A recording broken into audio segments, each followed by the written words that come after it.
Hello folks, this is Sullla once again. We're going to be looking at the patch notes as requested by many of you. In fact, ever since they came out, every video that's gone up on the YouTube channel has had at least one person asking for a review of this patch, so that's what we'll be looking at. This is the 3.110 patch. It doesn't have a champion release associated with it. The next champion, Lucian, has not come out yet. For the moment, we'll simply call it what I've heard some people around the internet calling it, which is the magic resist patch because they reworked itemization. Let me give you just my quick overview of this patch. The changes in the patch are good, but I don't like this patch because I think that the timing of it is poor. I think it's really unfair for the competitive scene that Riot is making these very drastic changes to gameplay right when they're about to do their playoff, like right when they're about to do the qualification for playoffs in both North America and in Europe. And I think it's incredibly unfair to the professional players that they're thrown into a brand new patch that makes very serious changes to the way the gameplay works right when they're about to play these matches that are going to determine who's going to go to the Worlds, later on this year. So I think the timing of it is poor. I don't think that they should be making such serious changes when they're in the middle of Season 3. I think they should have held off on some of these changes until after the big competitions were over because, granted, for us everyday players, it doesn't matter that much, but I think it's really unfair to the professionals in particular who have learned how to play a particular style, particularly the 2v1 lane stuff that they do, right? It's like, well, we don't like 2v1, so we're going to patch that out of the game, or try to in any case. And yeah, that's fine, between Season 3 and Season 4, but right when they're about to play really big matches, that just seems really poor timing. And I think, as I said, I think it's unfair to the professional teams, particularly ones who have built strategies specifically around the gameplay that's existed all throughout Season 3. Alrighty, well, let's go ahead and look through the notes, shall we? This is a very, very large patch. Too big of a patch, in my opinion. As I said, I think they should have held off on these changes until the season was over. But let's look at what they did. Champions, they have fixed a little issue with Ashe's passive. Basically, you can think of this as a buff. They said it's a bug fix, but we can just think of it as a straight buff. Focus stacks per second increased from 3 scaling up to 7, up to 4 scaling up to 8. Okay, so basically Ashe gets her passive stack slightly faster. They've said it's a bug fix, but it feels like a bug. It looks like it's just a straight buff, and I'm not sure why, given all the play that Ashe has gotten recently in the competitive scene. Okay, Elise, nerfs coming in for Elise, well deserved. Elise was picked or banned in, I believe, either 95% or 100% of professional games. This is similar to most other champs that have come out in 2013. All of the new champs have pretty much been overpowered and steadily been nerfed, and Elise has already been nerfed quite a few times, but now she's getting more nerfs. These are targeting her spiderlings and targeting her repel. The spiderlings have pretty much been straight nerfed. Health reduced from, well, you can see right there, it was almost cut in half. It's not cut in half at lower levels, but it is at level 18. It's pretty much straight half health from where they were before. Now they're getting increased scaling armor and magic resist to make up for the lower health. That said, I'd rather the spiderlings with 550 health and lower armor and MR than the increased armor and magic resist at higher levels. So this is especially at lower levels, this is a pretty serious nerf to the spiderlings. They also now have a flat 25% multi-target damage instead of scaling up to 40%. So they do less damage, particularly at higher ranks compared to before. They also no longer continue taking actions once Elise shifts into her human form. They would continue taking action for like a second after Elise shifted, and they also group closer together. So overall, the spiderlings are just weaker, frankly. They're less tanky. They don't deal as much damage, particularly at higher levels, and they vanish quicker when you shift form. So this is just pretty much a straight nerf to the spiderlings. They also reduced the movement speed of the volatile spiderling. That is the what is that? I think it's her W, but don't quote me on that. It's the little spider that walks out and then explodes. So they've reduced the movement speed on that, easier to dodge. And then repel, Elise can no longer descend outside the indicated area. That was always a little bit silly, that she could repel down outside the circle if there was a valid target. Made it a little too easy to get away. I've seen some rather ridiculous escapes that Elise has pulled off.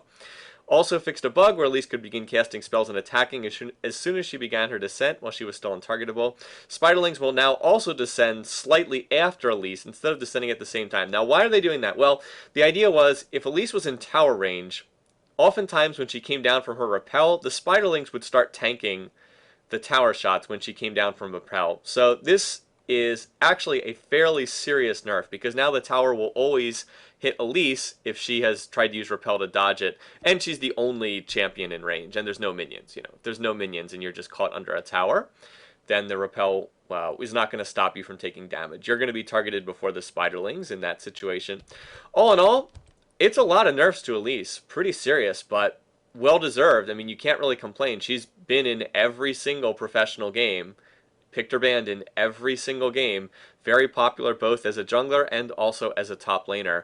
So you can't say these aren't deserved, but the real problem is, like so many of the champs that came out in 2013, was simply given way too much strength in terms of her champion kit. And she's not the only champion that's like this, as we see as we keep going through the patch notes. Okay, Fiddlesticks, the Crowstorm no longer reduces the damage of Baron Nashor, Dragon, or Vilemall's MR, so you no longer can debuff them with Crowstorm. Relatively minor, but makes it harder for Fiddlesticks to solo Baron or something like that. Fizz, they fixed a bug that occasionally caused Rapid Cast to deal no damage. Not too much to say there. Fizz is not all that pop. You know, I have seen Fizz played a lot in lower elo. He keeps showing up in all these silver games that I'm played in solo ranked. I don't know why. For some reason, low elo seems to love assassin champions, and they love champions with heavy initiating power, a heavy area of effect initiating power. Those are like the two things. It's all assassins, so it's Fizz, and now that Yi's been reworked, Master Yi's in a bunch of games, and I've seen a Katarina in a ton of games. And then it's the Malphite, it's like the Malphite and the Amumu, and they get banned in every game. And it's like, wow, it's AoE, tanky champions, and assassins. And you know why the AoE tanky champions get banned? Because they counter assassins.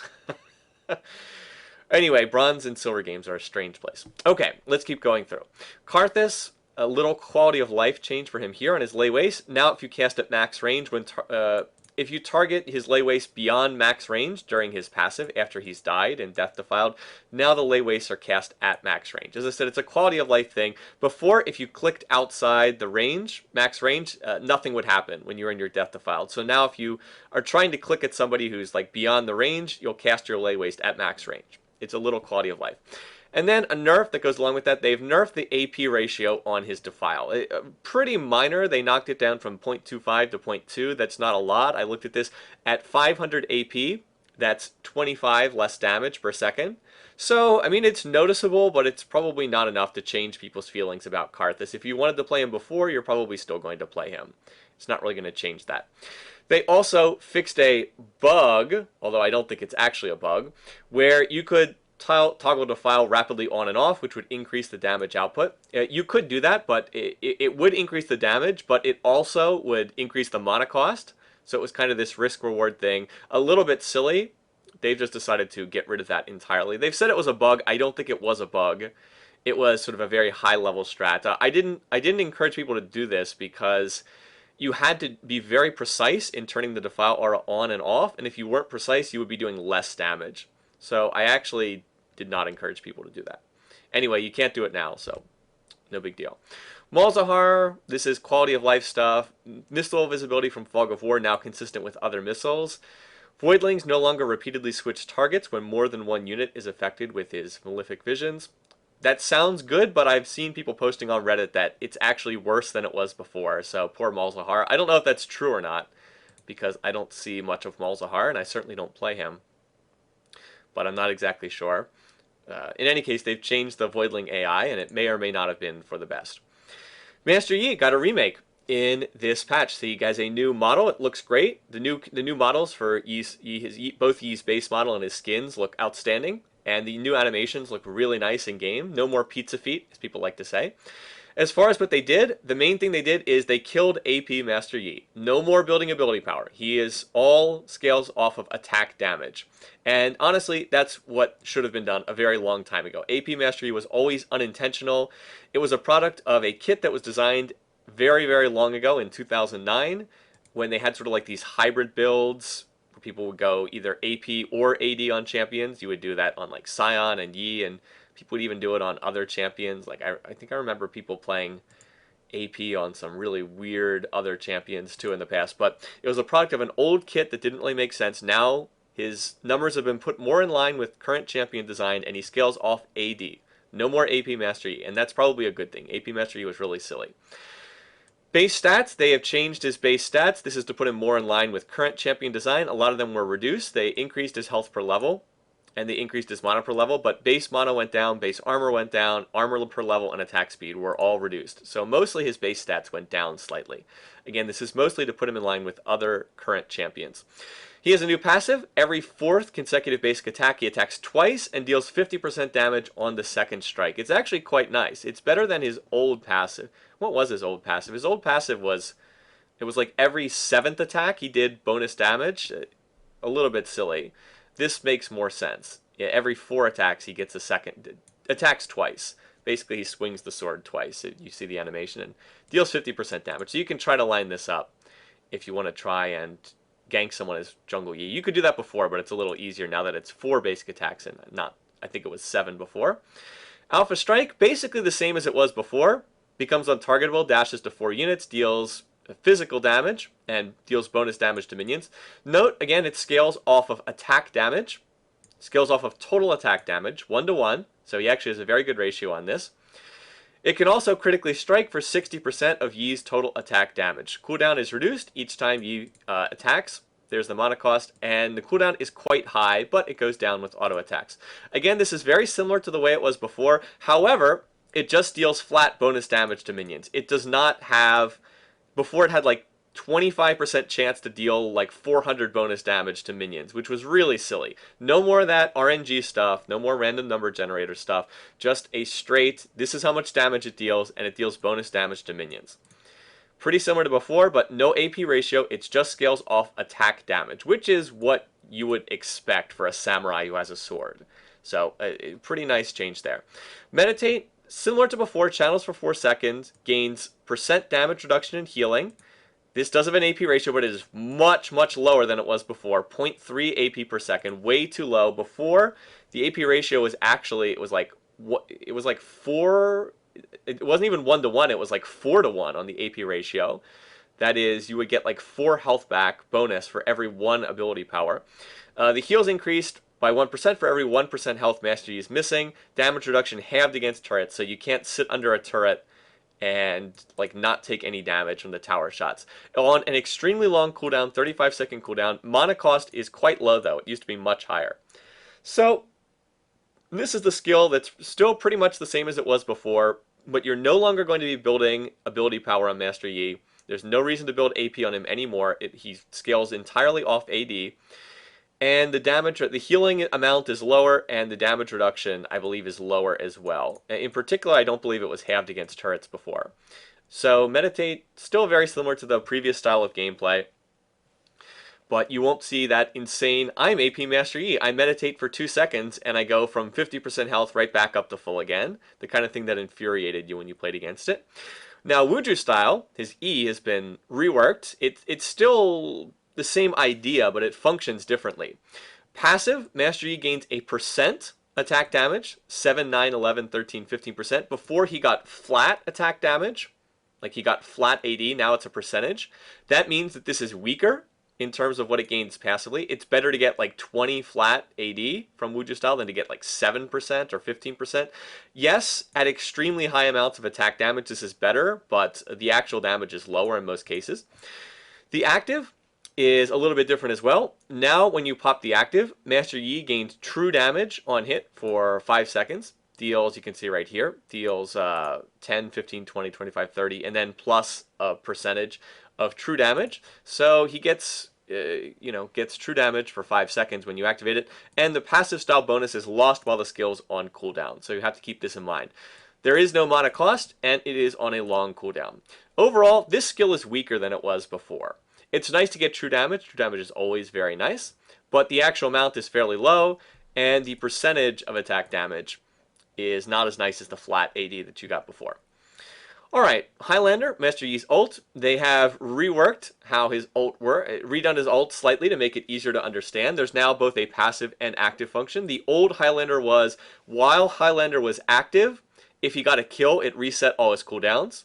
That was the old Highlander. Now there's both a passive and an active function. The passive is, anytime Yi kills a champion, the cooldowns on his basic abilities are reduced by 18 seconds, half that for assist. Now 18 is not a coincidence. Look how long it takes to use Alpha Strike. 18 seconds. Look how long it takes to pop Wuju style. 18 seconds. So if Yi gets a kill, he automatically will be able to use Alpha Strike and Wuju style again. He doesn't have to have his ult running, that's just a straight passive now. As soon as he skills Highlander, anytime he gets a kill, he can Alpha Strike and Wuju style again. And if you get 2 kills, you can meditate again. The active part is Yi gains attack speed, 30, 55, 80% attack speed. He also gains movement speed, 25, 35, 45% for 10 seconds. And if he scores a kill or assist, the duration's extended by 4 seconds. So it's similar to the old system. Again, he gets attack speed, gets movement speed, but he no longer has to have his ult running to get the whole reset thing. Now, overall, Master Yi's probably he's certainly in a better place in terms of champion design. Is he stronger or weaker? Well, the general consensus seems to be that he's stronger than he was before. I'm not entirely convinced of that. He is very strong against people who don't know what to do with him. He's also very strong against teams that don't have crowd control to deal with him. Like, I don't know, like an AD Scion or like a Katarina. He's very strong against teams that can't crowd control him. So I've seen games where he's just stomping, but that's oftentimes because teams don't know how to, crowd control him. Like other reset-based champions, Yi is very dependent on on his ultimate. If he gets if he gets a kill, he can Alpha Strike again, he can Wuju style again. If he doesn't get a kill, he's pretty useless in fights. So he tends to snowball really hard. Either he becomes godlike or he becomes useless. And it tends to go one way or the other. The best comparison I can make is he is like the AD version of Katarina. Very similar to that in style. If he gets resets, he's very strong. If he doesn't, he's very weak. But he scales off of AD now, does not scale off AP at all, so you'll be itemizing him very differently from before. And it's a logical remake. It made no sense that he was magic damage. Okay, other stuff here. Nami bug fixed a bug where her bubble sometimes lasted longer than intended. Okay. Poppy bug fixes on her charge, fixed a bug where she would retain previous move or attack order, fixed a bug that caused her to stutter. Her charge has had so many bugs with it over the life of Poppy as a champion. They have tried to deal with this skill so many times, and it always seems to be a little bit buggy. Hopefully that Poppy rework is coming soonish, because it's a shame that she has been, totally invisible for the last, really almost since she came out. She has never been a popular champion at any point in time. Okay, Ryze. Ryze got a fairly sizable set of nerfs in this patch. Here's what as it says right here, the range of his spells are being reduced, but his ultimate movement speed buff has been increased to compensate. Well, guess what? This doesn't compensate. Yes, it's nice that he's got more movement speed on his ult, but this is a straight nerf. They nerfed the range of all of his skills. So Ryze is significantly weaker than he was before. His Q is overload, reduced from 650 range down to 600. That might not sound like a lot, but it makes it much more difficult for him to trade in lane because he has to get, 50 units closer to trade, and this is his bread and butter skill. Rune Prison also, cast range reduced, 625 down to 600. Now, it's nice that they decreased the mana cost. It's 20 less mana at all ranks, and that's actually very nice, but Ryze generally doesn't have problems with mana. If there's one thing he doesn't have, he generally doesn't run out of mana that much with the way that he itemizes, so yeah, it helps, but the range nerfs hurt. And then Spell Flux, the cast range also reduced, 675 down to 600. 600 range is not a lot. That's a fairly short range. The range of Flash, I believe, is 450, I think. I could be wrong on that, but it's around 450, 475.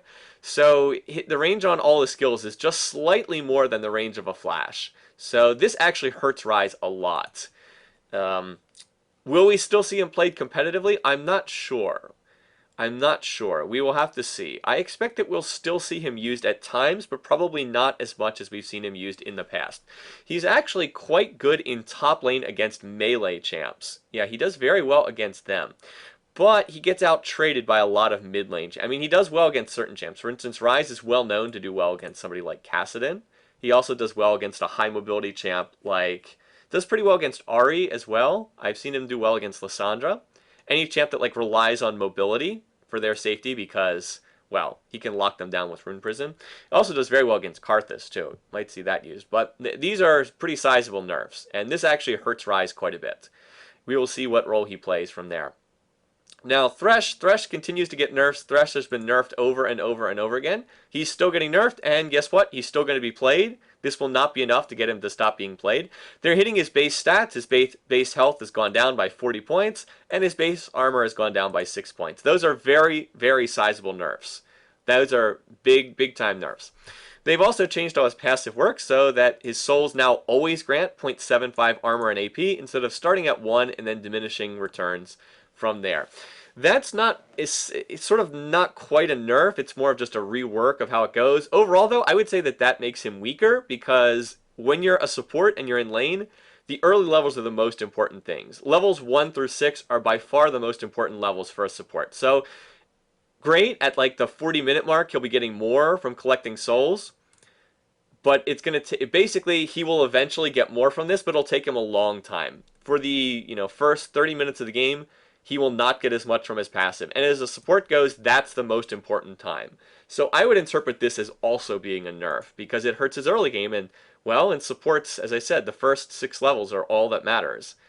Not all that matters, but they're by far the most important thing. Whoever gets that first kill in bottom lane usually wins the lane. So if you make Thresh weak at the start of the game, makes him weaker overall as a champion. The problem with Thresh is not only was he created with a godlike kit for support, I mean, his kit is just ridiculous for what it does. It's absolutely ludicrous that all the stuff they gave him. But the other problem for Thresh is he should have been a melee champ. When he was released, he had all of the base stats of a melee champion, but he was ranged. He had a ranged auto attack. So in addition to having a godlike support kit, he also had all the stats of a melee champ and was ranged, so he could use ranged auto attack to harass.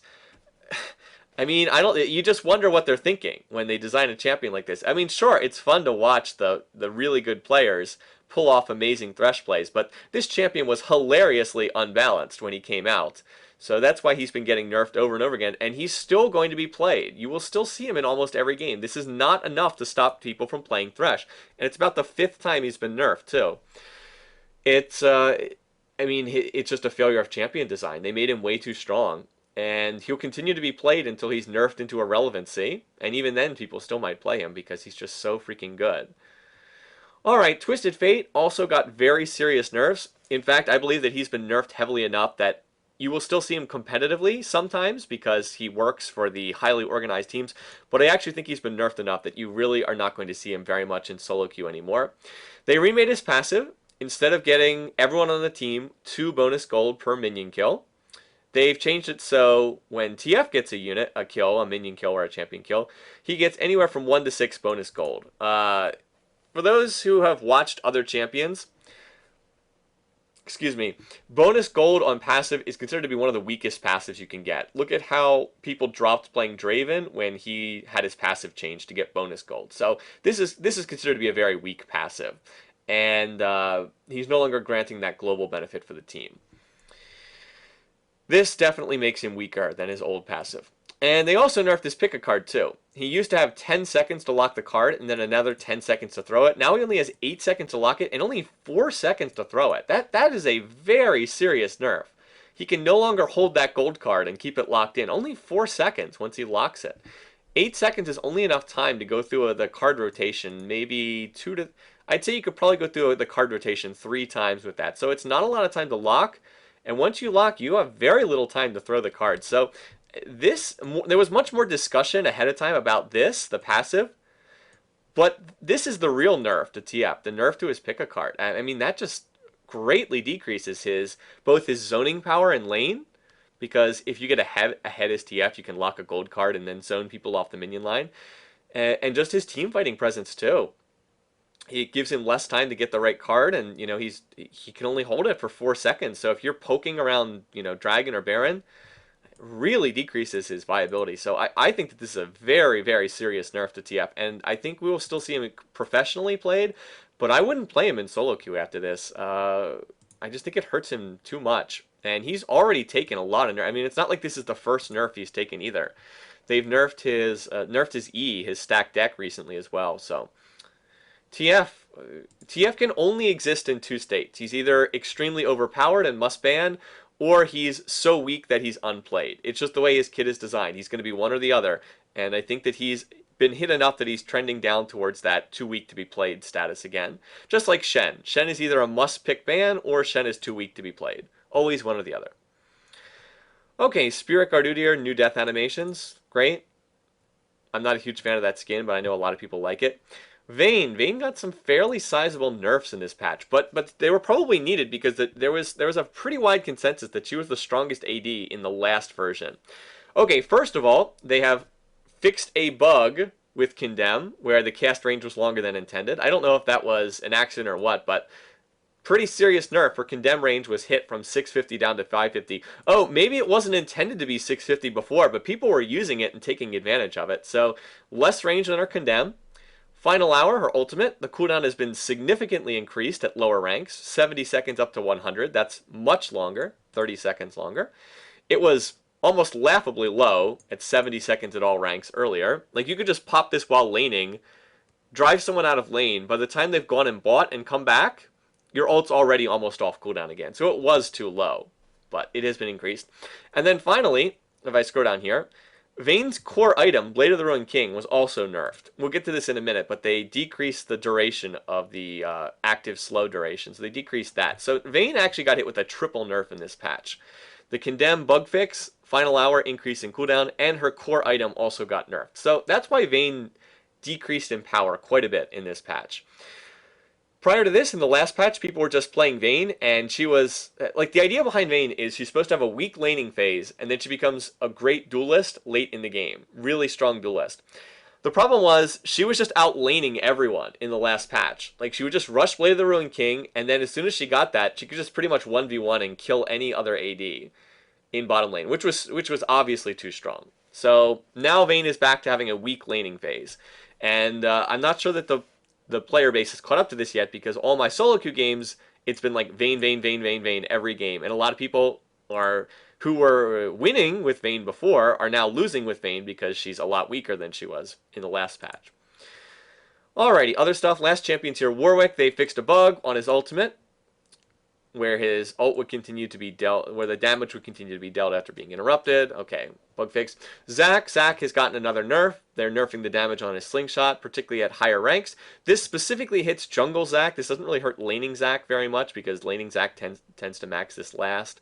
But the damage is lower at higher ranks. See, it's still 80 at first rank, but it drops from 280 down to 240 now at max rank. So that's specifically a nerf to jungle Zac.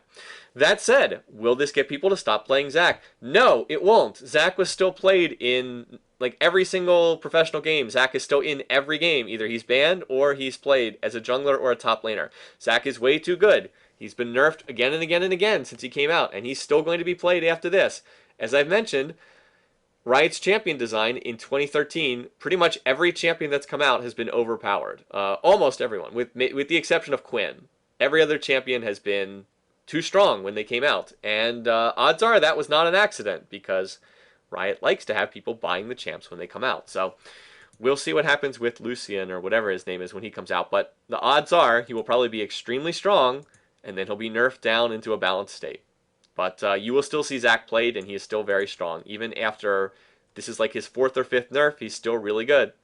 Great sustain, tremendous initiation, passive that lets him come back after death. All that makes him super duper strong. General changes, champions with dashes are no longer able to use them while taunted. Leap Strike, Shumpo, Shadow Dash. So you're no longer able to dash out when taunted, so that's nice. Champions that waste basic attacks on damage nullifying shields without breaking the shield will now be granted assists if that champion dies. Okay, minor change, not a big deal. Alright, so in addition to all the champion changes, we have the typical buffs and nerfs, and you can't really complain about them. They were all pretty solid. They're all targeted to the right champions. Very sizable itemization changes in this patch. They've taken items out of the game. They've added new items. The logic behind this, they said we want to reposition magic resist as a personal stat as opposed to an aura-focused stat. Okay, I mean, I can understand this, and these changes aren't even necessarily bad. As I said at the beginning of the video, I questioned the timing of doing this right at the end of Season 3. Wouldn't it make more sense to just wait until Season 4 started to do this? Instead of drastically changing the itemization at a very late date in sort of the competitive professional scene? Really strange. But in any case, let's look at what they actually did. Okay, the main thing they've done is they've created a new item, Spectre's Cowl. It has builds out of Ruby Crystal and Negatron Cloak, health, MR, and then the unique passive is it grants health regen after taking damage from an enemy champ. This is a really good laning item. It's extremely good against magic damage champs, particularly that passive, both the health and the MR. And this is buildable on pretty much anyone. This is not like the Hex Drinker where you have to be an AD champion to build this. If you're pretty much anyone, you can benefit from this. What it does do is it opens up a lot of different itemization paths, particularly for tanky champions in top lane. If you're against a Teemo or if you're against a Singed or something in top lane, and you're like any kind of tanky champion, you should probably be rushing this item. This should be like your first purchase now, because this is a very good item. It then builds into two items. It builds into Spirit Visage and builds into Banshee's Veil. So we'll look at them in terms. Spirit Visage builds out of the Spectre's Cowl and a Kindle Gem. The cost has been increased slightly, 2,600 instead of 2,200. However, more health, 400 health instead of 200. More magic resist, 55 instead of 45. And grants 20 health regen per 5.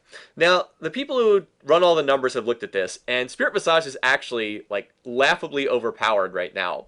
They increased the cost by 400 gold, but you actually get something like 1,200 gold worth of stats for that extra 400 gold. It's a huge increase in stats. In fact, you actually get, I believe it's like almost 4,000 gold worth. It's like 3,500 to 4,000 gold worth of stats for that 2,600 price. So this item is really overpowered right now, and it will be nerfed in the next patch. Guaranteed. Will be nerfed in the next patch. There is no question about this. This item has been overtuned, it's overpowered right now, and you should be rushing this on any kind of tanky bruiser champion if there's a lot of magic damage on the other side. You absolutely should be rushing this. So put this into your item builds for any kind of like bruiser tanky champion if the enemy team is running a lot of magic damage. Now, Banshee's Veil also builds out of Spectre's Cowl. It now builds out of Spectre's Cowl, Ruby Crystal. The cost is slightly up, but you get more health, you get more MR, and you get this passive where you gain 45 health regen per 5 after taking damage or when the spell shield breaks. Now, granted, this is not as good as Spirit Visage because Banshee's Veil is more of a late game item, and you're typically not going to be in laning phase when you're building this item, so the health regen is not as useful on this one, but it's still kind of nice. Now what they did was they took out the mana on here, so Banshee's Veil does not grant mana anymore. It does not build out of Catalyst, does not grant mana. So this again changes itemization around. You won't see Ryze building this or anything like that. I do think it's a smart change here. It was kind of silly that Banshee's Veil, if you were any champion that didn't use mana, you were wasting like a lot of the stats on Banshee's Veil, so you almost couldn't build this if you were an energy-based champion or a cooldown-based champion. So this is a smart change to Banshee's Veil. There's really nothing wrong with this, but the Spirit Visage has been, as I said, overtuned, and it gives way more than it should for the current stats. They also redid Guardian Angel. It now builds out of a smarter recipe. I like the recipe change here. It's now a Negatron, Chain Vest, and then a 1,300 combined cost. It's actually a very high combined cost, but you no longer have to occupy more item slots while building this. This is pretty nice. I always think it makes more sense to build out of Negatron and Chain Vest. It also costs slightly more gold, but the MR has been increased to compensate. So not too many changes there. The big change is to the Spirit Visage out of this, and of course the fact that you now have this new item, Spectre's Cowl. Now, they've also reworked not all, but most of the team items in the game. For instance, they have removed Runic Bulwark from the game, and Aegis now builds into Locket. So, confusing here. Locket of the Iron Solarity is now the upgraded Aegis. I don't know why they did it that way. It's a little confusing, but that's the case. The old Locket now no longer exists at all. So it's kind of weird. Here's their logic. We wanted to reduce the burden of buying an Aegis Bulwark every game. By combining Aegis and Locket, we can more clearly push them into their strategic niche of team fighting, area of effect, damage reduction items. Well, that's nice and all, but you haven't improved the itemization, right? You've just changed it. In a way, I think that this has made it weaker. Because before, what you would do is you had a choice. You could rush a Bulwark, which was good against magic damage, or you could rush a Locket, which gave you the shield and was better against armor. Now there's no more Bulwark, so you just rush. So what do? You just rush Locket every game, which is not as interesting. The build path for junglers right now, any kind of tanky jungler, which is what is generally played these days, is your first item is some kind of Spirit Stone item, generally speaking, Spirit of the Ancient Golem, and then your second item is now Locket of the Iron Solari. End of story. That's your build every game, and that's what you'll see in the professional scene in 3.10. You're going to see that build on 95% of junglers in pretty much every game. So I'm like, well, why did we get rid of Runic Bulwark again? You haven't really improved the itemization. The junglers are just building the same thing. They're just going to rush the new Locket instead. Why? Because the new Locket is still really good. Locket of the Iron Solari. 2,500 gold, 300 health, 20 armor, 10% cooldown reduction, unique aura retained, and magic resist aura. Got an aura of 20 magic resist. So, like, why would you not get this? You still want this on every team. Like, you still want an Aegis, its upgraded version. You still want this on every team. It's just basically, Locket of the Iron Solari is now Runic Bulwark, or the new Locket is what Runic Bulwark was before. I mean, that's basically what it is. It's the upgraded Aegis, and the old Locket no longer exists. So I don't really understand this. It just seems like the itemization got less interesting than it was before. So, I mean, you still want one of these on every team. It should be built on the jungler, but oftentimes you see the jungler won't build this, and then the support will have to get it. But the jungler should be building this.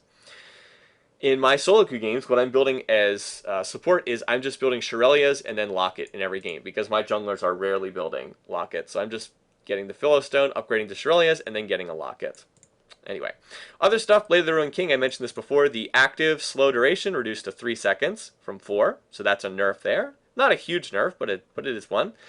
Warden's Mail, Randuin's Omen, they've reduced the passive slow duration to 1 second from 1.5. They reduced the cost slightly, but that's still a nerf to the item.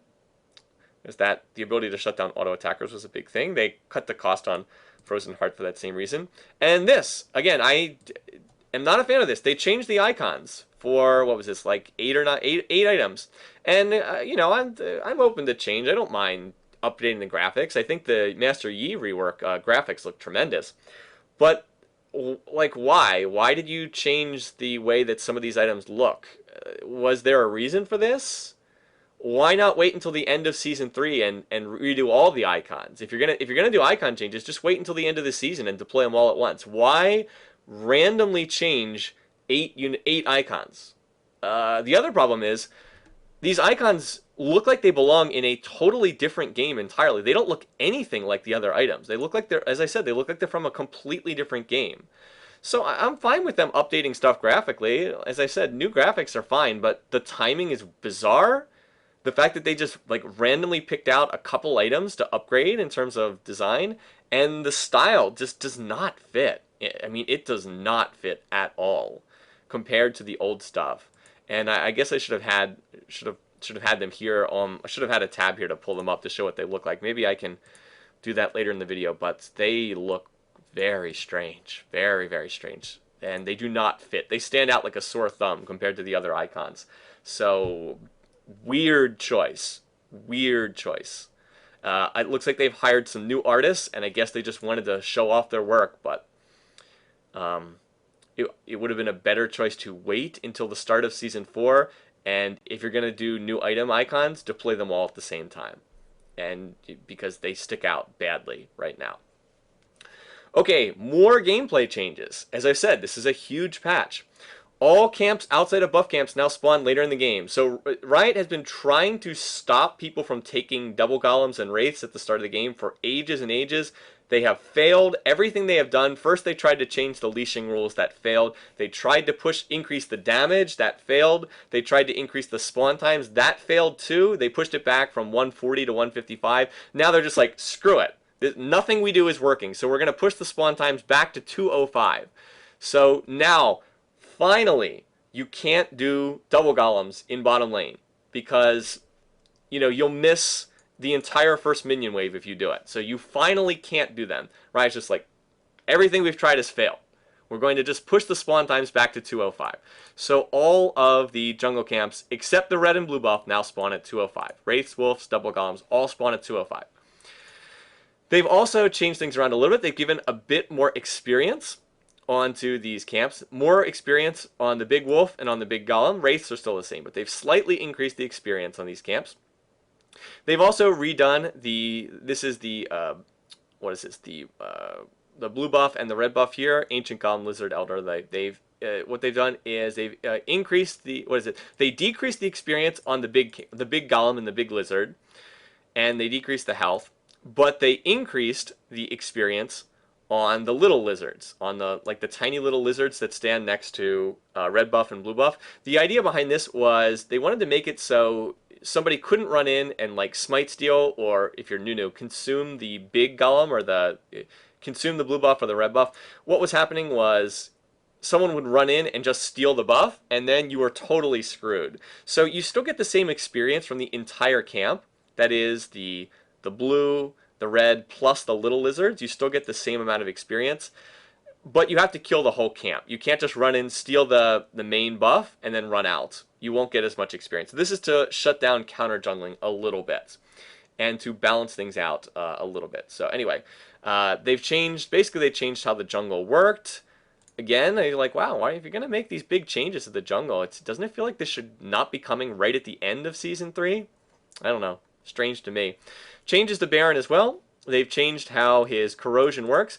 In the past, what it did was it reduced attack damage by 50%. So, yes, there was a debuff on Baron that reduced AD by 50%, attack damage, but it didn't do anything to magic damage, which was kind of weird. So what happened was certain champions could solo Baron in the right circumstances. Specifically, champions like Fiddlesticks and Nunu and even Nasus with enough lifesteal. But champions that relied on doing magic damage in a way. Now, Baron Nashor reduces physical and magic damage by 50%. So no longer is there like this weird loophole where magic damage champs could sneak a Baron or solo it or not have their damage cut. So now it's just straight physical and magic damage cut by 50%. So that's a smart change there. Okay, another big change to gameplay. They're making it so towers, the turrets, are hard to push down in the very early stages of the game. Riot does not like the 2v1 lanes in professional gameplay. They don't find them to be very interesting to watch, which, granted, they really aren't. And they are trying to force 2v2 gameplay in bottom lane and 1v1 gameplay in the other solo lanes. They really want to emphasize this because they think the gameplay is more interesting that way. So what have they done? Well, that is the logic behind changing the spawn times on the Wraiths, the Wolves, and the Double Golems. Before, you pretty much had the 2v1 swap because bottom lane would get a great advantage on blue side because they would always do Double Golems. So they changed the jungle camps. They have changed the towers to make it very hard to push them down in the early game. Look at this. Outer turrets now gain 60 bonus armor at the start of the game, which starts decaying after 4 minutes have passed and finishes decaying 4 minutes later. So they get a huge armor increase. This is specifically to make it hard to push down towers quickly. And they also increase the base armor. The trade-off is they now no longer gain armor over the first 8 minutes of the game. And then they fixed a bug where purple side inner turrets had 10 more armor than intended. Apparently nobody caught that. But the basic thing is the outer towers they will take much, much longer to go down. 60 bonus armor is a ton at the very start of the game. So it's going to be very difficult to push over towers quickly. Now, again, what if you're a professional team and you've based your gameplay around pushing over towers quickly? In particular, in North America, people have pointed to Cloud9, which has just been destroying the North American scene and has heavily focused on pushing over towers quickly. Is it fair to you, having spent the last 3 months playing in a system and adapting to a system where towers go down quickly, and now right when you're about to go into the playoffs, Riot's like, oh, we're going to change how the towers work, guys. We're going to completely change it so you can't push over towers at the beginning of the game. I don't know. That seems really unfair to me. And I'm not even a big fan of Cloud9. I think they're actually kind of obnoxious in a lot of ways. They're very smarmy in their interviews a lot of the time. But anyway, it's unfair. Would you, I don't know, 25 games into a soccer season, when there's 10 games left to go, would you suddenly change the rules and say, oh, well, you know what? We're gonna stop calling offsides now. So if you rely on offsides traps, oh, well, you know, sucks to be you guys. You just have to adapt now. Or in like let's say in basketball, they just decided, you know, we're about to start the NBA playoffs. We're just going to get rid of the 3-point line. Oh, I'm sorry, your team relies on 3-point shooting. Well, sorry, that's the thing. Too bad for you guys. You just have to adapt. I think the timing of this is awful. They should, if they wanted to do this, like this change is fine, but they should have waited until after Worlds to do this change. It's blatantly unfair to the professional teams who are used to a different style to have to adapt this. And I know adapting is part of the game, but the timing is awful. Like I said, it doesn't really affect, you know, us guys who are just ordinary players because we're not doing these fast pushing tower strats or anything. But it's a very, very serious change to the professional scene, and I just think it's terrible that they're doing this to these teams. 1 week before, like right before their playoffs are about to start. Well, I've said enough, but you get the idea. Not a fan of that. Changes to Twisted Treeline and Crystal Scar. They've changed the itemization here. They're removing Needlessly Large Rod and Deathfire Grasp. They're adding more mid-level AP items. That's the idea there. You can see they are adding Liandry's Torment and Seeker's Armguard. This isn't as big of a change as you might think. The Needlessly Large Rod removal is not that big a deal because it's just changing build paths essentially. DFG being gone is actually a big deal though. That's probably the biggest thing. They brought back Moonflare Spellblade, not on Summoner's Rift, just on Twisted Treeline and Crystal Scar. I don't have too much to say because I don't really play these maps. Blackfire Torch has a new build path because of the change of these other items. And Wooglet's Witch Cap now, of course, doesn't build out a Needlessly Large Rod. It builds out of a Seeker's Arm Guard, Blasting Wand, and Amp Tome. I'm afraid I don't play these maps, so I can't really speak in any real detail here. So I don't play Dominion and have not played Twisted Treeline. I don't really like the current Twisted Treeline very much. I like the old Twisted Treeline. The new Twisted Treeline is not really Twisted Treeline. It's actually the Shadow Isles. They should have simply called it the Shadow Isles because that's what it is. Twisted Treeline was a different map. But in any case, there's some itemization changes here. But I'm afraid you'll have to go to someone else to cover these in more detail. Let's see. Valmal properly selects melee champs. Blah, blah, blah. Okay. Champion search tags. Now you can search for champions on these, on like the pick screen. According to these 6 tags. Assassin, Fighter, Mage, Marksman. Riot seems to be pushing this. It's ranged AD. I'm sorry, Riot, if you want to do this, you should have done it 3 years ago. It's too late now. Not going to change the way people refer to these. Marksman, Support, and Tank. I'm not a huge fan of these because League does not really fit into these sort of character archetypes. Oh, sure, there's certain champions, like clearly Annie is a mage. Okay, yeah, obviously, Annie's a mage. Okay, great. But a lot of these things don't really fit very well. Like, what is a tank in League? Like what is a tank? What does that mean? You know, okay, so maybe like Rammus is a tank, but what about Alistar? Is he a support? Is he a tank? Is he a support tank? What about, I don't know, some of those top lane champions? Where do they fit in? Like, where do you put Singed as a champ? Is he a tank? Is he a mage? I don't know. I just think that these champions do not fit very well into these archetypes. And I've looked at what they put into some of these categories, and some of the champs they have classified as supports are just hilarious. Like, they have Zilean classified as a support. Zilean is not a support. Zilean is an AP mage. They have Teemo classified as a marksman. Yes, Teemo, a marksman. Well, he has a ranged auto attack. That means he's a marksman. What is a fighter, by the way? Like, what is this? I don't even know. So I think that these, I mean, sure, great. You applied these labels, but I'm not a big fan of that. Okay, finally, ready check. In order for players to get into games faster, those that habitually fail to accept match games will be temporarily removed from the queue. This should help players with longer queue times, in addition to removing some fringe abuse case. So basically, if you fail the ready check, you will get knocked out of the queue, and you'll get a penalty. Normal play patterns will not trigger this. Then finally, fixed a bug where mute did not work. Fixed a bug where you could use mute champion name unless the target was on your friend. Could not use this unless they were on your friends list. Okay. Well, overall, it's a big patch. I mean, it's not like these changes are bad necessarily. Their champion buffs and nerfs are pretty solid, although I think this patch was pretty much all nerfs. The rework to Master Yi is fine. They might have to tweak the numbers a little bit. I would need to see him played at a higher skill level. I've only seen him played at sort of a low skill level to say whether he's too strong or too weak or whatever. But the overall ideas here are good. Can't complain. And it's not like these itemization changes are that bad. I'm not a huge fan. They screwed up with Spirit Massage. It's overpowered. I don't like these changes very much because I kind of like the option to buy BORK or Locket. Now it's just Locket. So whatever they're going for, I don't think it worked there. And it's not like the map changes are bad. The map changes are fine. But it's the timing of the map changes. They should not be trying to do this when they're approaching the end of Season 3. They should be doing this after Season 3 is over. You don't push through serious gameplay changes at like the, I don't know, 3/4 to 80% mark of a particular season.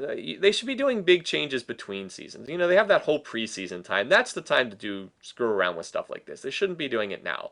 Not when, I mean, I'm thinking mostly in terms of the competitive scene, as I've said, because I just think it's unfair to the teams.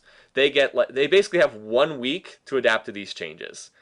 And then they're playing for very large, sizable amounts of money. And for the teams that get relegated from the League Championship Series, the LCS, they're playing for their jobs. You know, there's a lot on the line, particularly in Europe, where all the teams are so bunched together in the EU LCS. I mean, that's people's lives and careers. So